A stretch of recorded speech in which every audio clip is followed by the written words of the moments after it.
అల్లూరి జిల్లా పాడేరు మండలం చింతలవీధి వద్ద జరిగిన రోడ్డు ప్రమాదంలో ప్రవీణ్ అనే యువకుడు మృతి చెందాడు.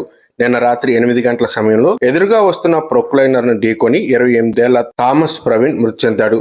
హుకుంపేటలో వ్యవసాయ పనిముట్ల షాపులో పనిచేస్తున్న ప్రవీణ్ పాడేరు వస్తున్న క్రమంలో పెట్రోల్ బంక్ వద్ద ఆయిల్ లోడ్ చేసుకుని బయటకు వస్తున్న ప్రొక్లైనర్ ను బలంగా ఢీకొనడంతో తీవ్ర గాయాల పాలయ్యాడు. మెరుగైన వైద్యం కోసం అనకాపల్లి జిల్లా ఆసుపత్రికి తరలించగా మృతి చెందాడు. స్థానికంగా ట్రెక్కర్ గా టూర్ గైడ్ గా పనిచేస్తున్న ప్రవీణ్ సోషల్ మీడియాలో చాలా చురుకుగా ఉంటూ తన డ్రోన్ కెమెరాలతో వీడియోలతో అందరికీ పరిచయస్తుడు కావడంతో గ్రామంలో విషాద ఛాయలు అలుముకున్నాయి. విషయం తెలుసుకున్న పోలీసులు కేసు నమోదు చేసి దర్యాప్తు చేస్తున్నారు. పాడేరు జిల్లా ఆసుపత్రిలో మృతదేహాన్ని ఉంచడంతో జిల్లా ఆసుపత్రికి పాడేరు స్థానిక ఎమ్మెల్యే మచ్చిరాసు విశ్వేశ్వరరాజు చేరుకుని మృతుడి కుటుంబాన్ని ఓదార్చి పూర్తి వివరాలు తెలుసుకుంటున్నారు. ఘటనపై పూర్తి వివరాలు ఇంకా తెలియాల్సి ఉంది.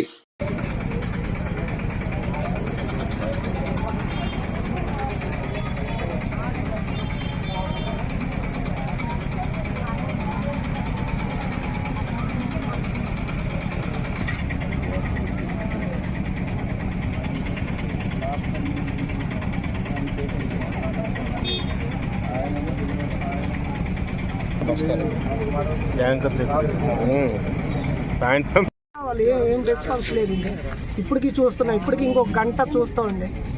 ఇంకా మా తర్వాత పరిణామం ఎలా ఉంటుందో మాకే తెలియదు. ఇంకొక గంట చూస్తాం. యాక్సిడెంట్ అయిన కాడి నుండి వాళ్ళు రెస్పాన్స్ లేదు. ఎవరో తెచ్చేసి అనాథ శవం అనుకోండి, అక్కడ అది బ్రతికిన మనిషిలో లేడు. బ్లడ్తో మొత్తం ముద్ద అయిపోయింది, వదిలేసి వెళ్ళిపోయారు. మేము వచ్చేసరికల్లా మొత్తం పేగులని బయటకు వచ్చేస్తుంటే మేడం గారు వచ్చి నువ్వు రావద్దు రావద్దన్న నేను బలవంతంగా లోనకి వెళ్ళి లోన దూర్చి కట్టుకట్టింది.